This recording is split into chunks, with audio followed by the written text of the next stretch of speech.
തുടക്കത്തിൽ ഒതുങ്ങിയിരുന്ന് ഗെയിം കളിച്ചിരുന്ന അൻസിബ ഇപ്പോൾ കളത്തിലിറങ്ങി കളിക്കുന്നുണ്ട്. തുടക്കത്തിൽ അൻസിബയിലെ ഗെയിമറെ പലരും തിരിച്ചറിഞ്ഞിരുന്നില്ല. എന്നാൽ നേരിട്ടിറങ്ങാതെ തന്നെ ബിഗ് ബോസ് വീടിനെ ഇളക്കിമറിക്കുന്ന സംഭവങ്ങൾക്ക് തിരികൊളുത്താൻ സാധിക്കുന്ന മത്സരാർത്ഥിയാണ് അൻസിബ. വ്യക്തമായി സംസാരിക്കാനും ടാസ്കുകളിൽ മികച്ച പ്രകടനം പുറത്തെടുക്കാനും അൻസിബയ്ക്ക് സാധിക്കുന്നുണ്ട്. ഇതിനിടെ ഇപ്പോഴത്തെ അൻസിബയുടെ ഗെയിമിനെ കുറിച്ചുള്ള ഒരു കുറിപ്പ് ശ്രദ്ധ നേടുകയാണ്. അൻസിബ ക്ലാസിക് ഗെയിമറാണെന്നാണ് കുറിപ്പിൽ പറയുന്നത്. അൻസിബയ്ക്കുണ്ടായ മാറ്റത്തെക്കുറിച്ചും കുറിപ്പിൽ പറയുന്നുണ്ട്. ബിഗ് ബോസ് ആരാധകരുടെ ഗ്രൂപ്പിൽ പങ്കുവച്ച കുറിപ്പാണ് ചർച്ചയാകുന്നത്. കുറിപ്പ് വായിക്കാം. Ansiba the classic gamer. പൊതുവെ ശാന്ത സ്വഭാവവും അടക്കവും ഒതുക്കവുമുള്ള എല്ലാവരോടും മാന്യമായി പെരുമാറുന്ന ഒരു പെൺകുട്ടി. ഇതാണ് അൻസിബ പ്രേക്ഷകർക്ക് മുമ്പിലേക്ക് ഇട്ടുകൊടുത്ത അൻസിബ.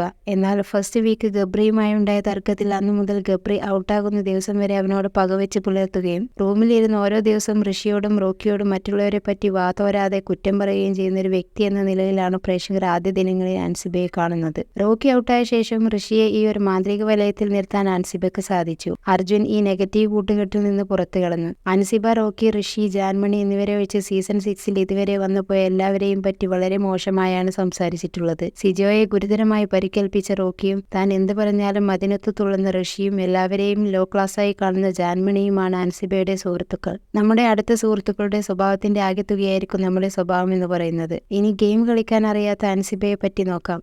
വൈൽഡ് കാർഡ് വരുന്നതുവരെ അവിടെ എല്ലാവരെയും ജഡ്ജ് ചെയ്ത് ഋഷിയെ പിരികേറ്റി വിട്ടു നടന്ന അൻസിബ പെട്ടെന്നൊരു ദിവസം എനിക്ക് ഈ ഗെയിം കളിക്കാൻ അറിയില്ല, ഇവിടെയുള്ള നെഗറ്റിവിറ്റി എന്നെ ബാധിക്കുന്നു, ഇവിടെ എനിക്ക് പിടിച്ചു നിൽക്കാൻ പറ്റുന്നില്ല എന്നൊക്കെ പറയുന്നു. എന്നാൽ അൻസിബയുടെ ഈ മാറ്റത്തിൽ പിന്നിലെ സത്യാവസ്ഥ എന്താണ്? വൈൽഡ് കാർഡ് വരികയും ഋഷിയെ പിരികേറ്റി വിടുകയും കട്ടിലിരുന്ന് എല്ലാവരെയും കുറ്റം പറയുന്നതും കാരണം പുറത്ത് കട്ടിൽ റാണി, പരദൂഷൺ റാണി തുടങ്ങിയ ഇമേജാണ് തനിക്കെന്ന് അൻസിബയ്ക്ക് മനസ്സിലായി. അന്ന് തൊട്ട് അൻസിബ മുഖംമൂടി എടുത്തണിഞ്ഞു. ആരെയും കുറ്റം പറയാത്ത കുട്ടിയായി. ഇത്രയും പ്രശ്നങ്ങൾ നടക്കുന്ന ബിഗ് ബോസ് തന്നെ പോലെ സ്റ്റാൻഡേർഡുള്ള ഒരാൾക്ക് പറ്റിയ സ്ഥലമല്ലെന്ന് വരുത്തി തീർത്തു. പുറത്ത് നെഗറ്റീവ് ഇമേജ് ആണെന്ന് കരുതി ഗെയിമിൽ നിന്ന് മാറി നിന്ന് അൻസിബ തുടർച്ചയായി 2 വീക്ക് സേവായി. പുറത്തു പോകുമെന്ന് ഉറപ്പിച്ച അവസരത്തിൽ ഹൗസിൽ എല്ലാവരെയും ഞെട്ടിച്ചുകൊണ്ട് അൻസിബ ഇന്നായി. അവിടുന്ന് തൊട്ട് അൻസിബ വീണ്ടും മാറി. ഇപ്പോൾ ഉള്ളത് ഓവർ കോൺഫിഡന്റ് ആയിട്ടുള്ള ഒരു അൻസിബയാണ്. ആ ഓവർ കോൺഫിഡൻസിന്റെ പുറത്ത് ഒരു ദിവസം കൊണ്ട് വന്ന മാറ്റമാണ് ഇന്നലെ മാത്രം കണ്ടത്. അൻസിബ എന്ന കൗശലക്കാരിയായ ഗെയിമറെയാണ് ഇനി കാണാൻ പോകുന്നത്. ഫാൻസ് കൂടുമോ അതോ ഉള്ള ഫാൻസ് പോകുമോ എന്ന് ഈ വീക്ക് കൊണ്ടറിയാം. കൂടുതൽ സിനിമാ വാർത്തകൾക്ക് ഈ യൂട്യൂബ് ചാനൽ സബ്സ്ക്രൈബ് ചെയ്യുക. ഒപ്പം ബെല്ലൈക്കൺ ഇനേബിൾ ചെയ്യാനും മറക്കരുത്.